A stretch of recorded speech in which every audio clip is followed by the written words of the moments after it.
Well, it's an interesting topic tonight.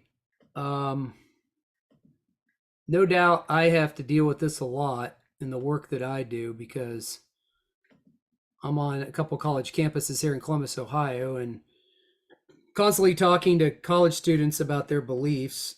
And of course, you hear just about everything. Not saying that any of you are not hearing anything either. Um, Give me a second here. I have to enlarge this screen here. There we go. Okay. Yeah. So it's an interesting topic because I think all of us have probably dealt with people in our lives that we may not agree with them about things. We haven't agreed with them about our faith. We've had conversations with other people about our beliefs. Okay, does everybody hear me? Is everyone hearing me? Someone says they're not hearing me. Yes. Okay. All right. All right. I'm not sure what your problem is, who wrote that. You'll have to figure out on your end what's going on. Okay. Well, anyways, it's hard sometimes to talk to people because, as we know, especially with religious beliefs, people are very committed to what they believe in some cases. And of course, they've been raised that way. They've been raised in certain cultures. I mean, if you talk to Muslims that have been raised with a Muslim background their whole life, there's a whole sociology there. There's a whole family issue there, and the same goes with Jews. Same goes with Christians. Go with anybody. And of course, we have political beliefs. People have different views on that, and we don't agree with people at times, and it gets frustrating. And then we have views on other issues, social issues, and so hopefully this call will shed some light on some things, on some issues. Maybe not answer all your questions, but hopefully open up some ways to think about it. Okay. Now, when we talk about a belief, like what we're saying is a belief is a mental concept we have regarding some aspect of reality. It's our expression of what we think is true. So when you say you believe something, you most, I mean, I think most of the time we know that we're saying my belief is something I believe about reality. I mean, if I make this claim, this is what I believe. I believe that this is true. I believe this is the bottom line here. I've looked into it, and this is what this says about this specific aspect of reality, and that's my belief about it, right? And beliefs, of course, turn into convictions. Convictions are things that are rooted deep down. They can become things that are rooted deep down inside our heart and in our conscience and become part of us. So beliefs at times obviously can start to grow into strong convictions, as we know. And we need to understand that there can be all kinds of contrary beliefs, but there can't be contrary truths. And what I mean by that is when we talk about truth from a biblical perspective or a what we call a Christian worldview perspective, truth is what conforms to reality. Okay, truth, when you make claims about something, this is what you believe. You're saying this is what I think is true about reality. Okay, now you could be wrong, obviously. You could have, I mean, Muslims claim that, well, I'll show you more, but the point is that, when I say God exists, that's not, that's something I'm making a claim about reality, right? When I say the God of the Bible exists, I'm making a claim I think that corresponds to the real world, that there is a God that exists independently of me, right? And just like when I say Jesus rose from the dead, we're making a claim about history, right? This is an historical claim we're making, okay? But whether you believe it or not, whether you believe God exists or whether Jesus rose from the dead has nothing to do with whether God exists or Jesus rose from the dead. You could believe God exists and he could not exist. You could believe God or Jesus rose from the dead and he either rose from the dead or he didn't rise from the dead. Just like if you believe God exists, he either exists or he doesn't exist, right? We're making, those are objective truth claims. They're not claims based on whether we believe. If I believe as hard as I can, there's Martians in my backyard cooking marshmallows right now, that's not going to mean That's not going to make it so aliens or Martians are my backyard making marshmallows, right? So you can believe all kinds of things as hard as you want, but it doesn't mean they match reality, right? Um, and that's why, like, when we talk about different religions making different claims, if Islam says this and Christianity says this and Hinduism says this and Buddhism says this, we're making different truth claims. All right. They all can't be true because they're all contradictory, right? So God existed and Jesus rose from the dead long before you came to believe it. Okay. You believing it didn't make God exist. It's not, oh, I believe, so God must exist now. No, he existed long before you believe that. Okay. And Jesus rose from the dead long before you believe that too. Okay. Your belief doesn't make it true. Your belief is a response to what the evidence shows, and your belief is you're trusting in the knowledge God's given you. Okay. God gives us knowledge of himself through creation and through history. Okay. And you respond to that knowledge. Okay. Now, people believe all kinds of things for different reasons. I think we all probably have part of this in our own lives, but we know that people believe things because of sociological factors. Culture plays a role, friends play a role, parents play a role, society plays a role, environment plays a role, local religious communities play a role. Of course, psychological and experiential elements play a role. Sometimes we believe things because they give us hope and meaning and comfort and identity. And those things have played out in our lives through experience. Then, of course, we believe things because of authorities. Many of us, if not all of us, can't know everything. Not many of us, of course, are not experts on everything. We can't be expected to know everything and be an authority on everything. That's why it's funny when I'm on a college campus and someone says to me, well, I just form my own beliefs and I don't trust authorities. Well, I say to them, why are you in college then? You're in classes every day by professors who you think are authorities in certain fields. Obviously, you're spending $80,000-$100,000 a year, whatever it is, 40, 60, 80, $100,000 a year to listen to authorities on a specific topic. So if you don't believe that, then you should drop out of college right now. If you don't think that you can listen to any authorities on anything, okay, or you don't think they know anything, and you think you're wasting your money, which maybe they are. Maybe they don't know it. Maybe you are wasting your money. The point is that it doesn't make any sense to say that I can be my own expert. I have my own expertise and I can be my own authority. I don't need to listen to any authorities. That doesn't make any sense. Now, obviously, some factors that play a role in how we form our beliefs. Some people, age can play a role in some cases. People's belief systems can be influenced by their age. I mean, obviously, when you're 18 or younger, or maybe even your early 20s, you may think that you're immortal, that nothing can harm you. You're just going to live forever. Some people are like this even at different ages. So age can play a role sometimes in how we form our beliefs. No doubt, sometimes we change our beliefs as we age and we go on in life. You look back, say 20 years ago, I can't believe I believe that, right? Or you may say, gosh, how did I come to even believe such a thing? Look how much I've changed my beliefs. And generally that does happen as we get older. Most people do change some of their beliefs, just part of growing up and maturing and learning more about the world and gathering more information. That's just part of reality. Now, as Alvin Plantinga says here, who's a well-known Christian philosopher, he says that, some of our beliefs are just, we have some starting points of what we have in our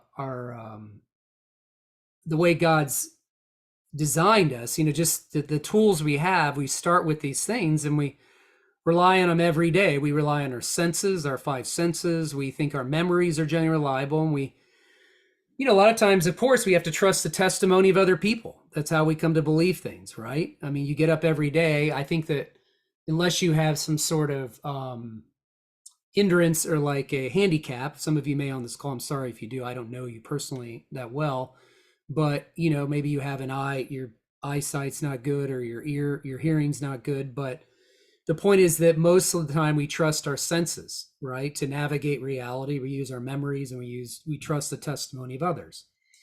of course, we constantly, in order to know anything, in order to believe anything, we have to trust the testimony of others, right? You believe that your biological parents, or indeed your biological parents, I don't think many of us have gone to do a DNA test to prove this scientifically. Of course, you can do that now online. They have all these, you give up your DNA, which I think is kind of risky, but you can do this genetic tracing back your family history. But the point is that most of us, when we came into this world, we didn't at age 6 or 7 say, I want to do a DNA test to make sure these are my real parents, right? You trusted, your parents told you they're your parents, and everybody else told you they're their parent, your parents. You got a birth certificate, and that's it, right? And generally, we go to a doctor, and the doctor says, "Do you an MRI scan shows that your knee needs an operation?" You trust the expertise and the authority of that doctor, right? You don't have access to perfect knowledge about that MRI or knee problem. That's why you're going to the doctor. So you trust those authorities. Now, it is true that we have reached a place in our culture that we are having a hard time trusting in authorities. I think we probably know over the last 3 years with the entire COVID mess that many people put their trust in the authority of Fauci and the CDC, and some people still do. I'm not going to debate that tonight, but then there's many people that don't. Many people have lost a lot of trust in the authority of the CDC and the medical establishment. As Dr. Drew says, he says, I don't know what happened. It's like, what happened to our entire industry? It's like, what happened the last 3 years? It's like, it just totally just, it's like I'm living in another reality. I don't know what happened. Nobody trusts us anymore. The entire medical establishment is really having a hard time. And we know that the public continues to lose trust in major institutions. It's on a downward trend. We don't trust government, and there's some good reasons why we don't. We don't trust our elected officials. We don't trust the media. Definitely have problems trusting the media, or even each other. And so the institutions that grounded, that used to be these grounding points for community and social coherence, and how people would have commonality with each other. I mean, these institutions are just under a lot of attack. I mean, they're just being downgraded to the point a lot of people just don't trust them. Now, as I said, there may be some very good reasons for that. I'm not saying that can't happen. It is happening. So it's a real problem today that the loss of trust in major institutions is out there. It's still an ongoing problem. Now, if you dip into apologetics like I do with the large majority of my time, that's how I make a living. Apologetics actually has to kind of dip into cover many authorities, many fields, because it really covers so many different disciplines. So you have to pull from so many different authorities. I'm not an expert in physics, chemistry, biology, astronomy, and geology. That's why I rely on those in scientific apologetics to give me those resources, and they're the authorities. I've had chemists speak at our campus. I've had physicists speak.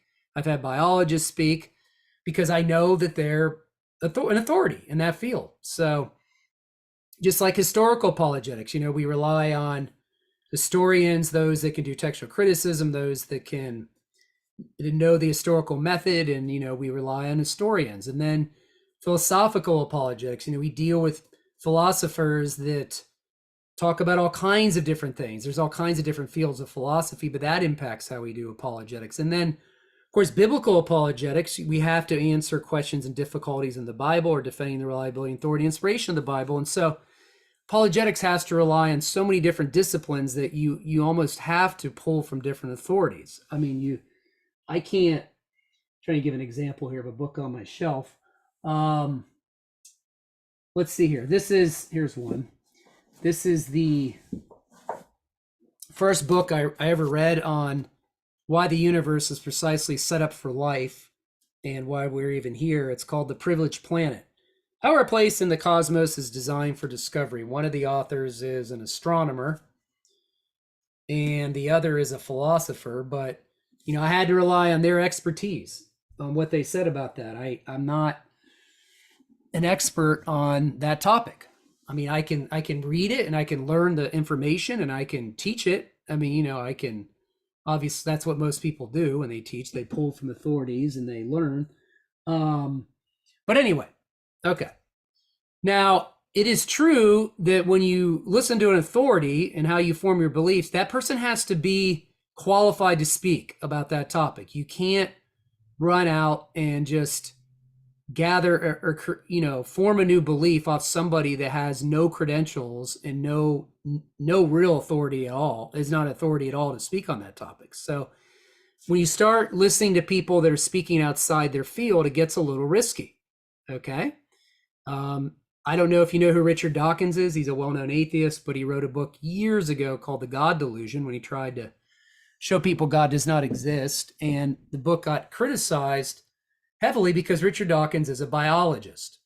And he tried to act like he knew things about theology and philosophy in the book and history, and he just doesn't have the background in those areas, and it just really showed. I mean, a freshman could figure out reading that book in college the problems with that book. I mean, there's just all kinds of errors in it because he tried to dip into so many different fields that he's not an expert in. He definitely knows biology. I still don't agree with him on things about biology, but the point is that you have to when you're going to listen to an authority, you have to make sure that why are you listening to that person? Why are they an authority? Okay. All right. Now, there is a real challenge today in the fact that people are forming their beliefs online, meaning that with the advent of the internet, there is just an overload of information out there that people have access to just Google anything now.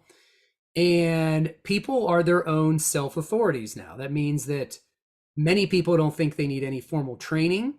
They don't need credentials to be an authority. They can just Google something online, and before you know it, they're their own authority. They don't need the input of those that spent years and years working on qualifications, perhaps towards a degree or towards a credential that makes them an authority, because these people can just go online now and just Google something and suddenly they know it. They know everything. And this is a real problem. It's especially frustrating for pastors or ministry leaders, because when they or we go to school and we get trained on certain areas, and then you have people basically going online and really just disregarding your entire qualifications or your training, saying, I know better because I went online, I found this article and that settles that. It's kind of like a slap in the face. So having said that, it's not that the internet's all bad. There's certainly information on there we can utilize, but as this guy wrote in the book, The Death of Expertise, we have a real problem that people are just becoming their own self-experts. Suddenly, there's a guy online, and he tries to refute a friend of mine named James Tour, and James Tour is a well-established chemist. He runs the Rice University Chemistry Department, and this guy does not have the credentials of James Tour, and he runs around on YouTube acting like he has completely refuted James Tour. And it's just an embarrassment because this guy does not have the credentials. He does not have the training, but yet people follow him and they listen to what he says. Oh, look at him. He's totally refuted James Tour. This guy doesn't even have a quarter of the qualifications that James Tour has. So this is an ongoing issue we have today. Now, there was an article way back in 2017, USA Today, called The Suicide of Expertise, an article by Glenn Reynolds. Said Americans might look back the next 50 years and say, what have the experts done for us lately? And he talks about in the article, he talks a little bit about what this guy talked about in this book, The Death of Expertise. And he said that the problem is, the reason is sometimes people are not trusting the so-called experts is because the so-called experts have just been wrong about a lot of things. And they have. It's not that we can just automatically blindly accept their authority, but he says there in the article, he says, if experts want to reclaim a position of authority, they need to make a few changes. First, they need to make sure they know what they're talking about. And they shouldn't talk about things where their knowledge isn't solid. Second, they should be appropriately modest in their claims of authority. And third, they should check their egos. It doesn't matter what your SAT scores were, voters are under no obligation to listen to you unless you find out what you say is persuasive. If expertise is dead, it's because those who claimed it overplayed their hands. It's not the death of expertise so much as a suicide. So it is true that some people have ruined their position as an authority. They've misled people. They've spoken as if they had the absolute answer on certain things, and they really didn't. We had the crisis of expertise over the whole COVID debate for 3 years, because we have A over here, a group of people that have just as much credentials as B over here, these people over here, and they don't agree. And so people are pulling from these authorities over here and these authorities over here, and we don't agree. Expert over here says this, expert over here says this. Same amount of qualifications, they don't agree. So this is the problem we have, and this is why a lot of people have a hard time trusting some of these authorities that are out there.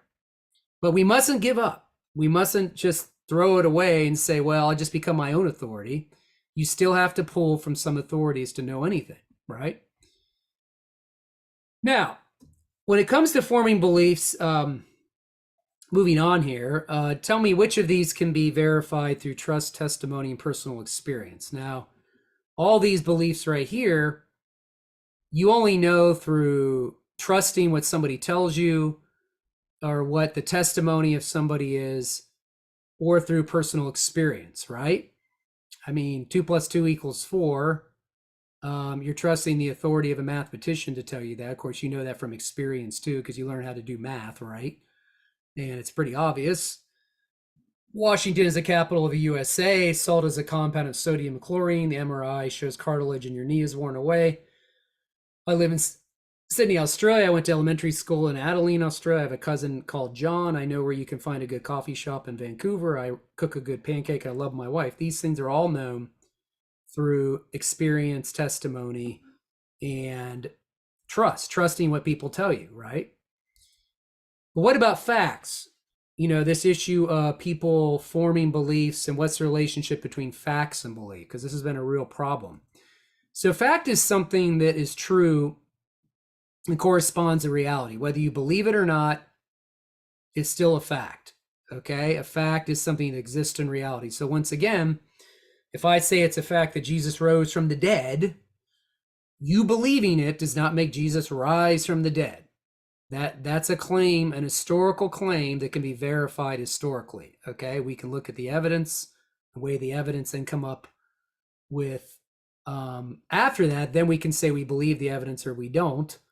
And, you know, you can believe it is a fact or not, but you're believing it doesn't make it a fact. It's a fact or it's not, okay?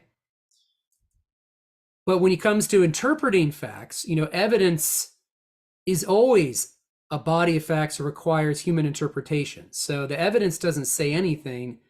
It's the humans that come along and interpret the evidence, right? Scientists look at evidence, then they interpret it, and they come up with their conclusions. Historians look at the evidence, they come up with their conclusion, interpret it, come up with their conclusions. So, you know, they assess the data and the facts, interpret them, provide their findings and conclusions.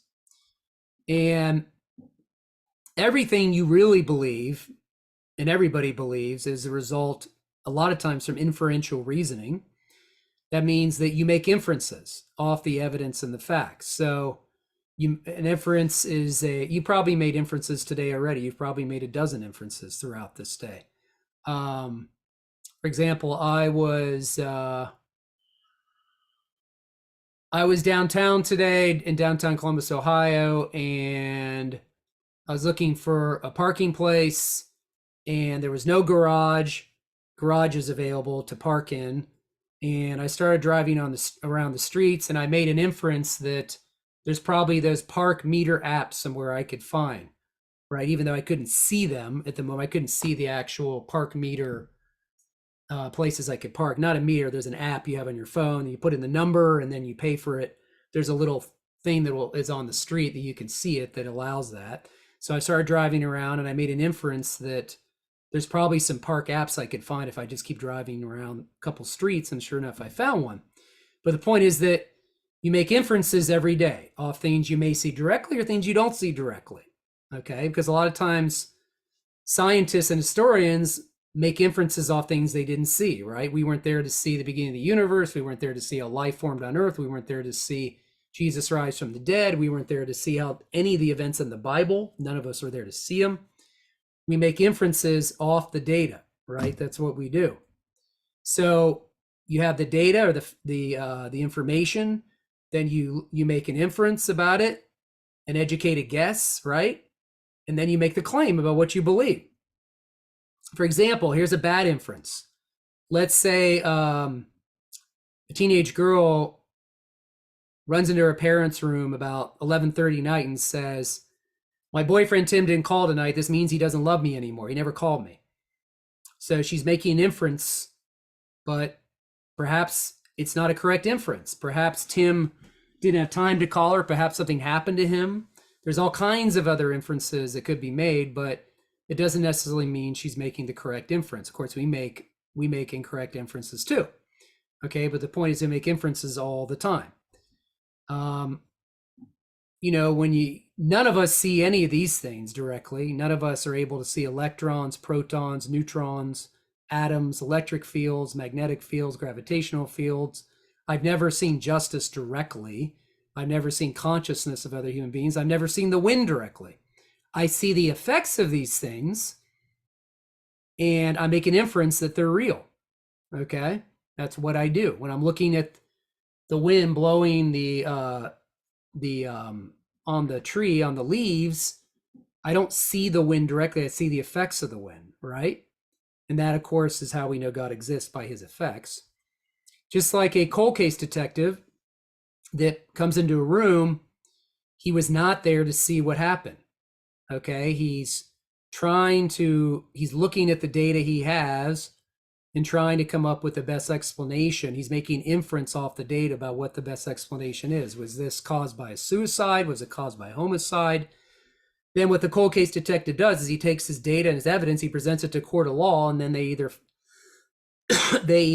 has to be beyond a reasonable doubt, right? That they convict someone of a crime. Just like the murders in Idaho, that is an ongoing investigation. Nobody was there to see it. Nobody saw the murder victim. There was no witnesses.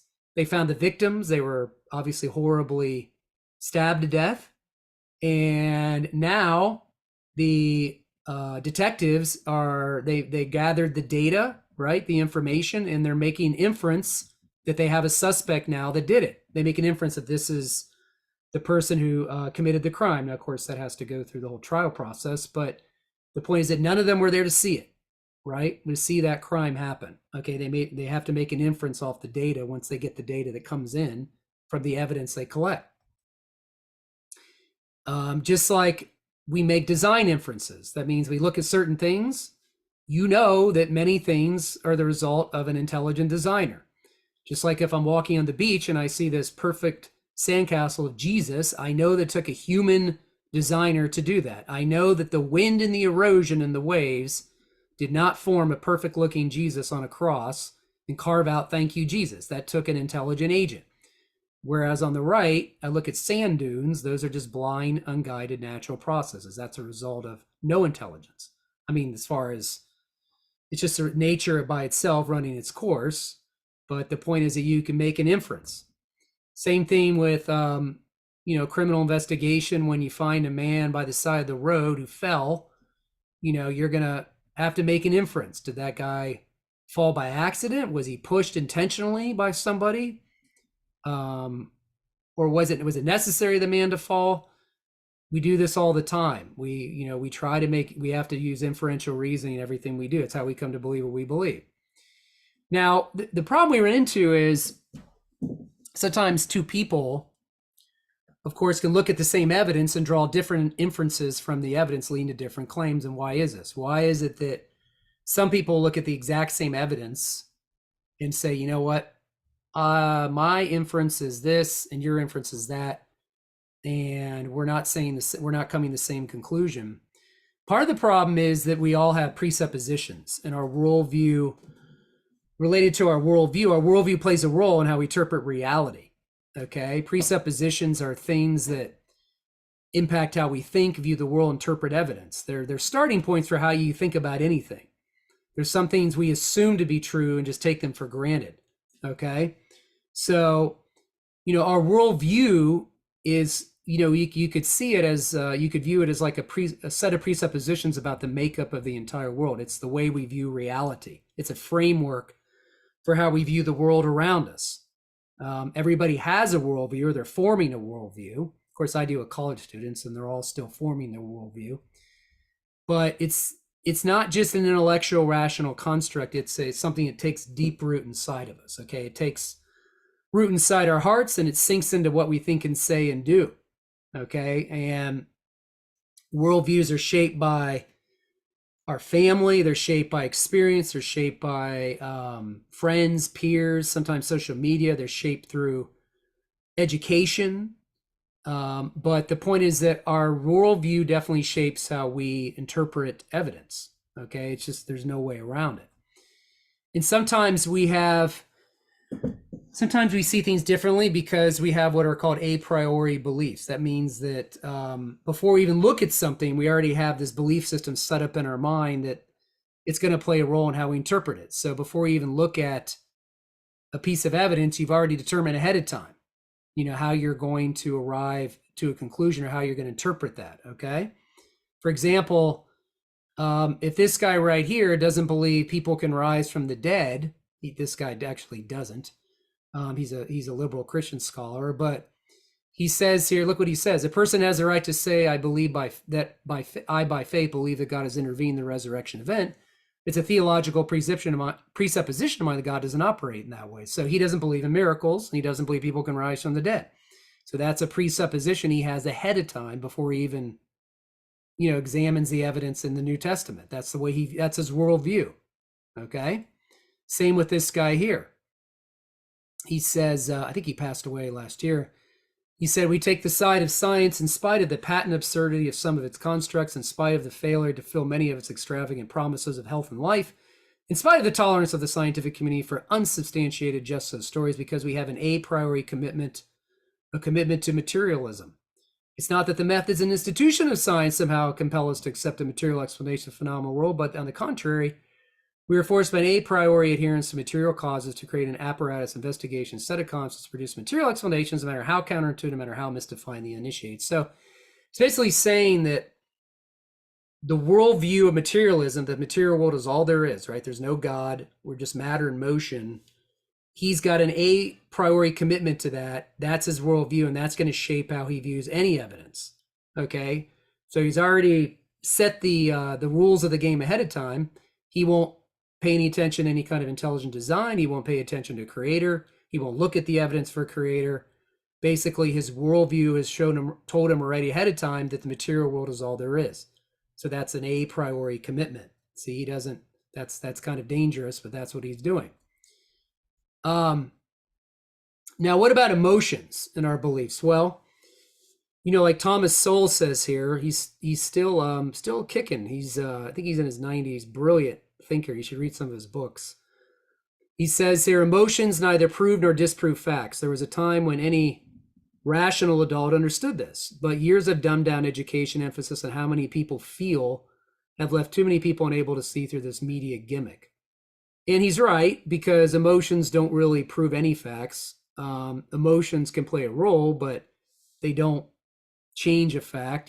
How you feel doesn't change whether Jesus rose from the dead, and how you feel doesn't change the fact that God exists. Just like when someone says to me, "I no longer believe God exists." I no longer believe it. So, I say to them, so what? So you change your psychological state, therefore God doesn't exist? That's got nothing to do with whether God exists. Just because you change your psychology doesn't change a darn thing. God exists or he doesn't exist. Okay?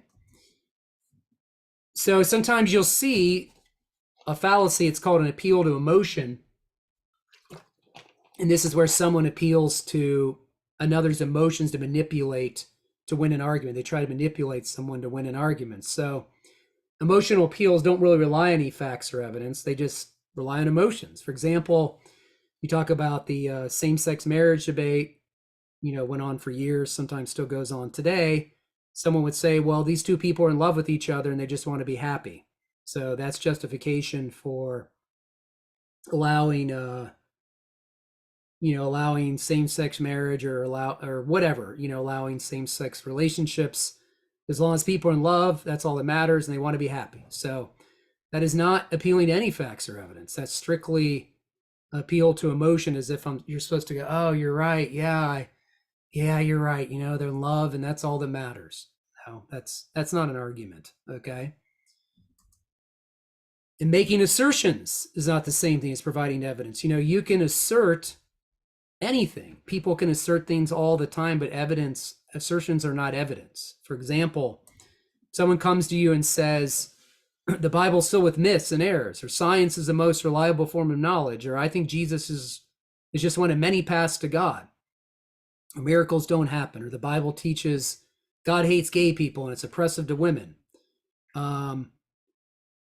Those are all assertions. Okay, now the person's going to have to provide some evidence for their assertions. Otherwise, it's just an assertion. I would say, so how did you arrive to believe that the Bible's filled with myths and errors? What's your evidence for that? Or how did you arrive to believe that science is the most reliable form of knowledge? Or how did you come to believe that Jesus is just one of many paths to God? What's your evidence for that assertion, right? That's how you respond to that, in a very gentle and kind way. Now, a lot of our beliefs are formed by, of course, our senses, our five senses, sensory experience, as I mentioned. That's how we form the majority of our beliefs, because we have to rely upon our five senses every day, right? You smell, you touch, you taste, you see, and you hear, right? And that ties in with perception. A lot of our beliefs are formed through perception. Okay, the American Psychological Association defines perception as the process or result of becoming aware of objects, relationships, and events by means of the senses, which includes such activities as recognizing, observing, and discriminating. And should people be able to perceive that God exists? Yes, they should. They should be able to rely on their perception to know there's a God.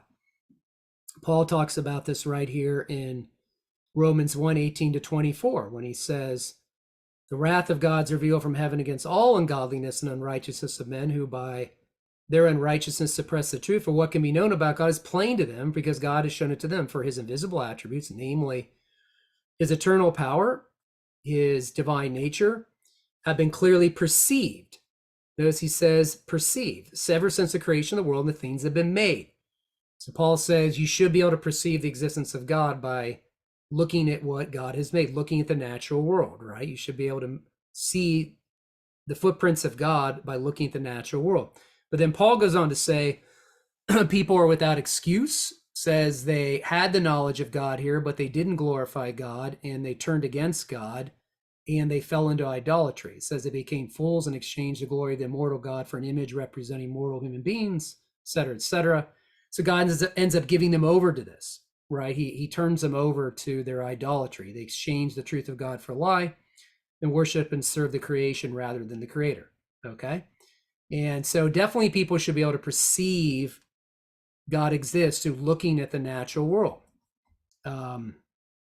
They should be able to see they should be able to see the effects of God. That's one of the ways we know God exists, by his effects, right? We see the universe had a beginning, time, right? Had a beginning points. Time, space, and matter came into existence. You have a universe. If you have a universe, that means that you need a designer, right? I mean, if you have a universe that had a beginning, it means you need a first cause, right? We have a universe that's precisely set up for life to get going on Earth. We have a planet Earth that is precisely set up to support and sustain life on Earth. We have our DNA code that's an instruction manual, blueprint for the human cell. It tells the cell what to do. It is responsible for protein folding and everything. The laws of logic are things that we discover and codified, and that's how we use the laws of logic every day, just to even do anything, just to reason about anything. We observe human consciousness, and we can't see the consciousness, but we know that consciousness displays things that can't be explained by matter alone. The humans have an aspect to them that isn't material. We observe that humans have moral knowledge. They care about moral values and moral duties. We see the effects of humans, that they spend their lives fighting for justice, equality, and human rights. We observe that people have existential needs such as meaning, purpose, and purpose. And of course, we observe Jesus's life, that in his life, he's the most influential person ever lived. And so we see the effects of God, and people should be able to perceive that God exists. Okay.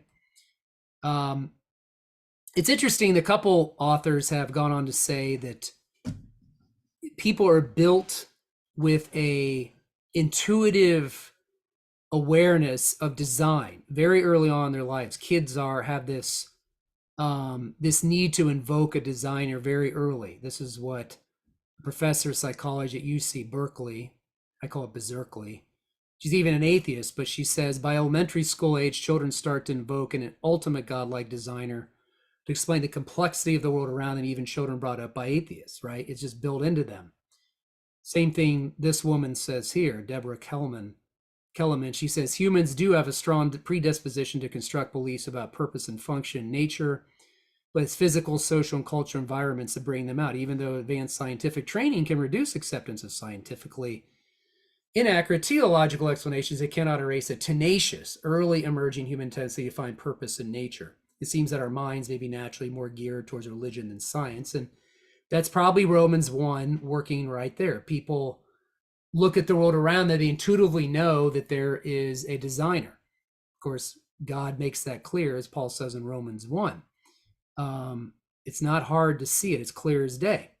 Some people obviously reject it, but the point is that very early on, people can gather this design intuition.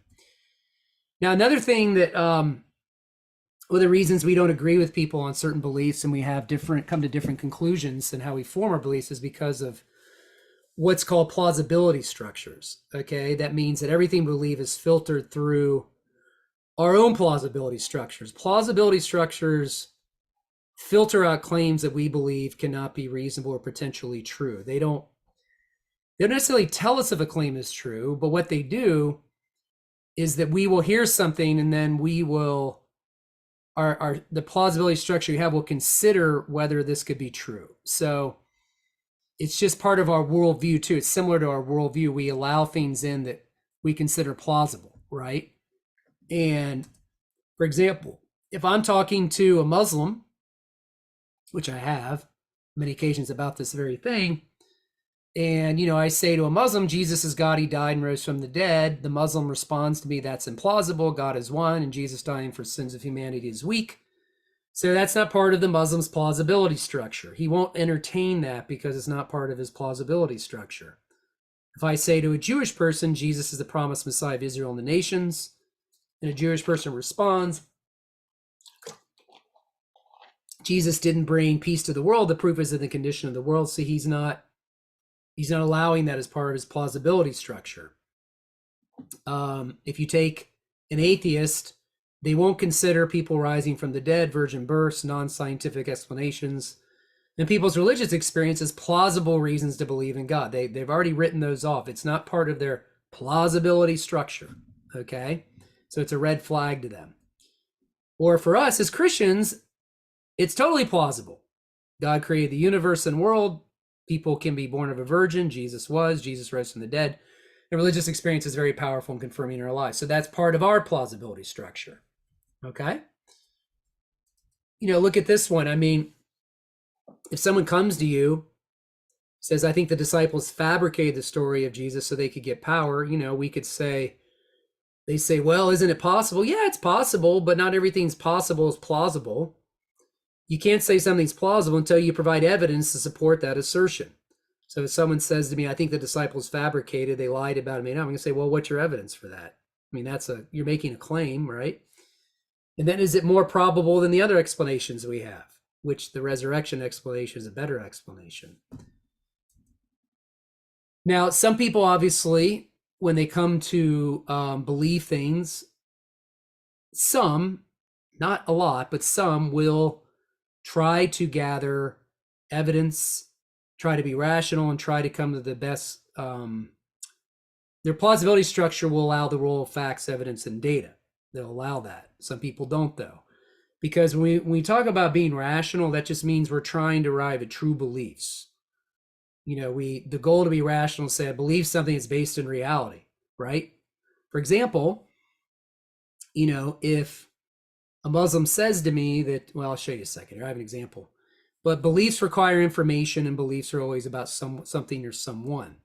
So, for example, if a Muslim says to me, Jesus never died, because the Quran says that Jesus never actually died. That's what they believe. They don't believe Jesus died on a cross in the 1st century. They believe that Allah protected him and took Jesus up to heaven. In the meantime, Allah put somebody else on the cross, and the disciples really thought it was Jesus, but it was somebody else. It was like Allah allowed them to be deceived. So he provided like a substitute instead of Jesus, somebody else. Some people think it was Judas, just depends on who you talk to. But the point is that, I could say to a Muslim that, but wait, the Quran is written 600 to 700 years after the New Testament. And it says Jesus didn't die. You can't possibly accept the Quran as an authority on that topic. That's 700 years later. I mean, look at this. I've got 1st and 2nd century sources that all say Jesus died.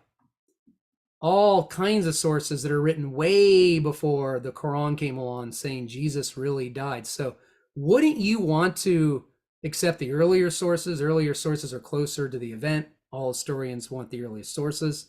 But I'll talk to Muslims right to their face. You know what they'll say? They'll say, nope. They'll say, the Quran is perfect. It says Jesus never died. The Quran is perfect. They don't care that it was written 600 to 700 years later. So my response is, I guess you don't care about having rational beliefs. I actually had this exact conversation with a Muslim once. I literally went over the evidence for the crucifixion, spent 20 minutes going over all the archaeology and textual evidence, showed him that Jesus died in the 1st century. He said to me, it doesn't matter. I'll still believe the Quran. I said, so you don't really care about having a true belief. You don't care about being rational. And he said, no. So that's sad, but that can happen. Okay. Too much to give up for him. It's too hard. Now, remember there's a difference between proofs and persuasion.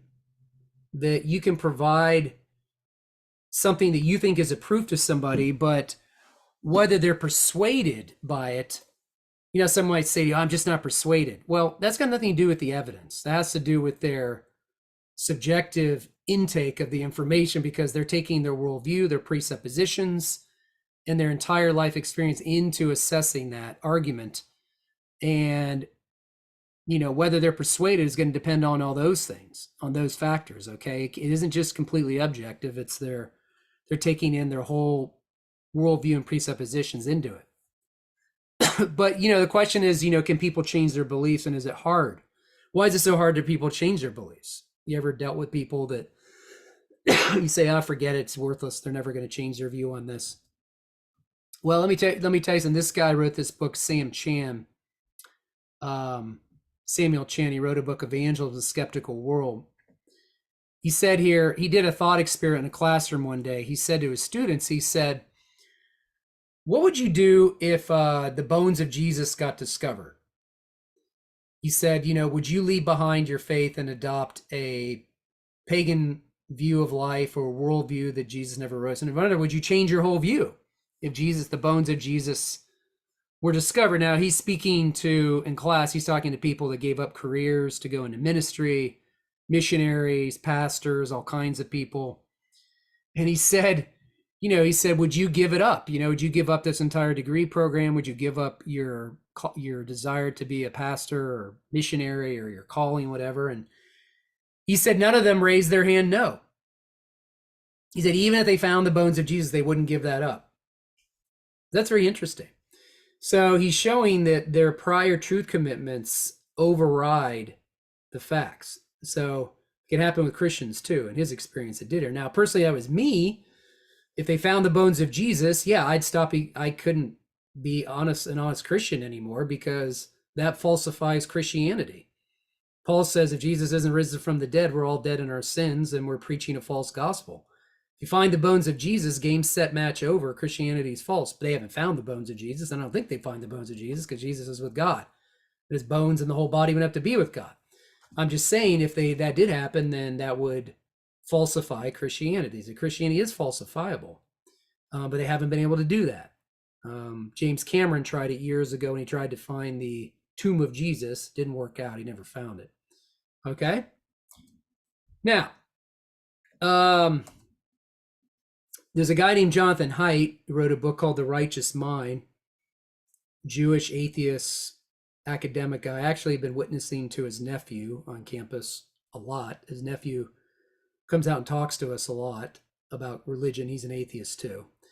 But he says in his book, The Righteous Mind, that people aren't always rational, that their emotions dictate the outcome sometimes, and the rational mind plays a secondary role. So he says, in looking at politics, why people are so divided over politics and religion, he says, a lot of cases it's not doesn't have to do with rational argumentation, it has to do with their emotions. So it's hard because sometimes people don't care about facts. They just don't care. They just their emotions. I have a family member, an elderly parent, that he lives in his own reality. I could show him facts about things and he won't believe it, even if you show it right to his face. Literally, you could show him these are the numbers in your bank account. He would say, no, that can't be right. That's not true. And you're showing him his bank statement right in front of him. Some people are like that. They just simply, their feelings and emotions dictate reality. And it's kind of scary because I don't know how you live your life that way. But anyway. And some of us, we resist facts because, we have a strong drive. They've shown this in psychology and, of course, just in general, that, people hold on to those pre-existing beliefs and convictions because those are the things that keep us anchored in the world. And sometimes it's about our identity, right? And so if you, just like that Muslim I witnessed to about the death of Jesus, I gave him all the evidence, but his identities and being a Muslim and his whole culture and sociological background is all anchored in that. He can't give that up. There's too high a toll. It's like David Ropike says here in his book, How Risky Is It Really? He says, we're social animals instinctively relying on our tribe for safety and protection. Sometimes we become part of a community, and there's just too much to give up. I don't obviously believe we're just animals, obviously, but he's just using a metaphor there.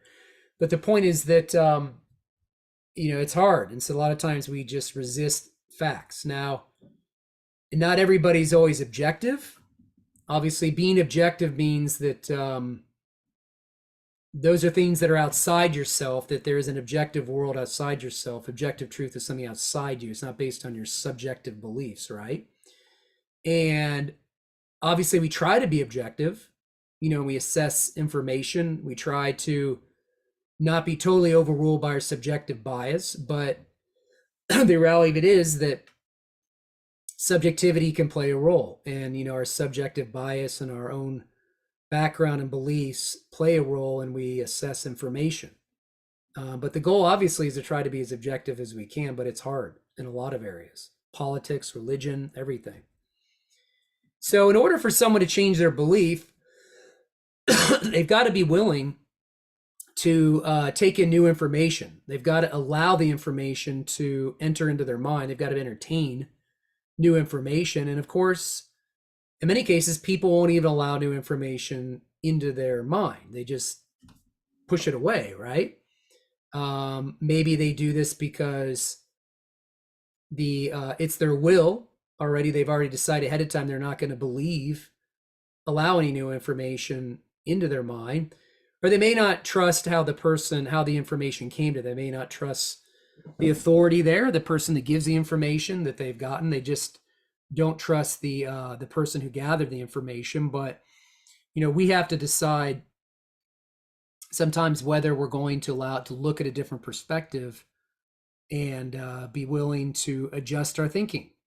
Now, I've spent time looking at all kinds of contrary views because that's what I do for a living, and I'm not afraid to hear other opinions, other views, but for me, it's going to be who has the better evidence. And it's going to take a lot because, a lot of it is just gathering the information. And in some cases, I think many things that I personally believe, I just think there's better evidence for them. That's just, but some people look at the evidence I'm looking at and have a different worldview and say, well, no, I see it differently. But, We can have that debate over worldviews at another time. But when you see something that conflicts with what you believe, there's something called cognitive dissonance, which everybody has. It provides a sense of feeling or discomfort.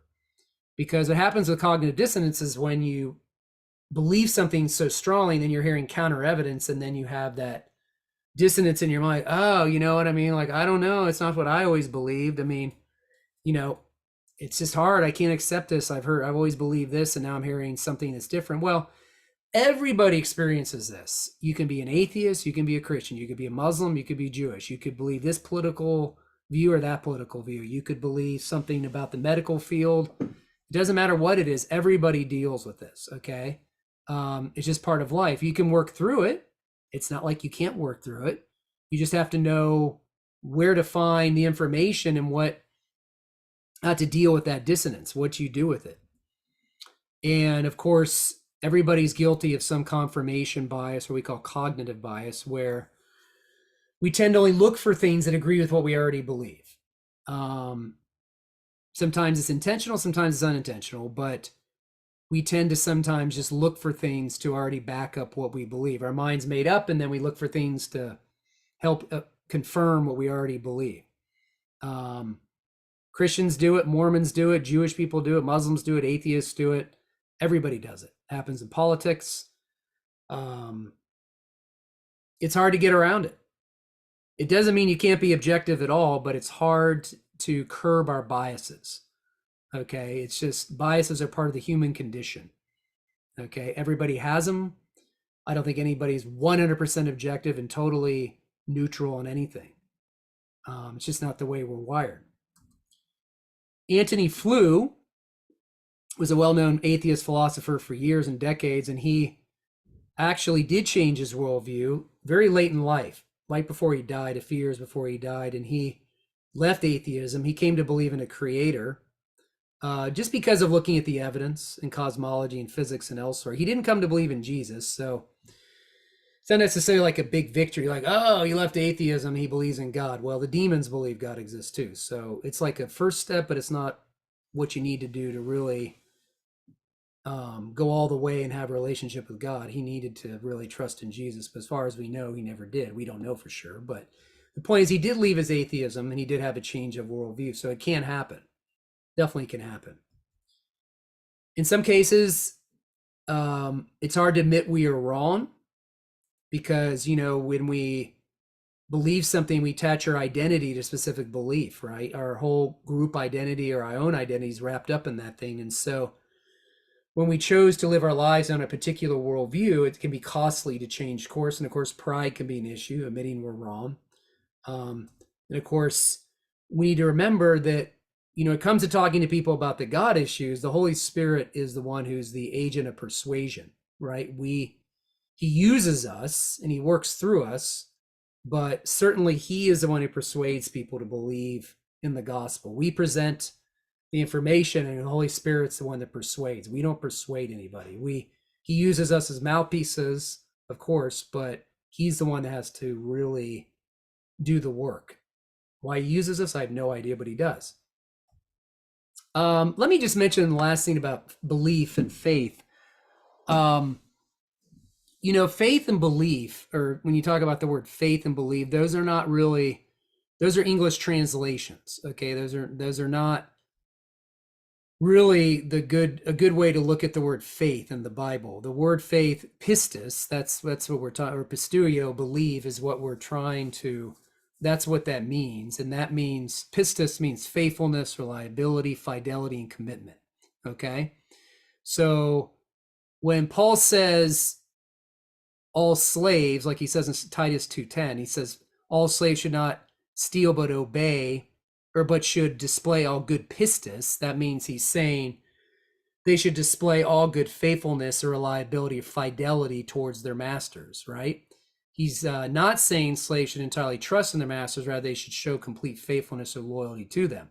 So when we believe something, believing, we have belief, or we say we have faith or trust or pistis, you know, believing faith is cognitively active. It's something to do with our minds, it involves our cognitive abilities, but it leads eventually to action, right? It's volitionally active. When we trust in what we believe, then we act on our will, right? We take a step of faith, right? For example, when you get married, you take a step of trust and believe in your spouse and you commit to them. It involves your will. So you believed in your mind this person is the right person to marry. You had some evidence for it.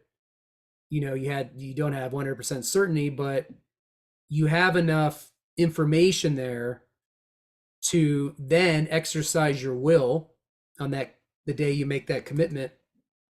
When you make that commitment, you have the knowledge your spouse is the right one for you. You may still have some gaps of knowledge or some levels of uncertainty because you can't see into the future. Nobody can except God. And so then you take a step of trust. You trust and commit to your spouse. Okay. And you make that commitment. Okay. So those are just some of the issues, I wanted to address with how we arrive to believe things and all that entails there. There's a lot there I know to go off of, but I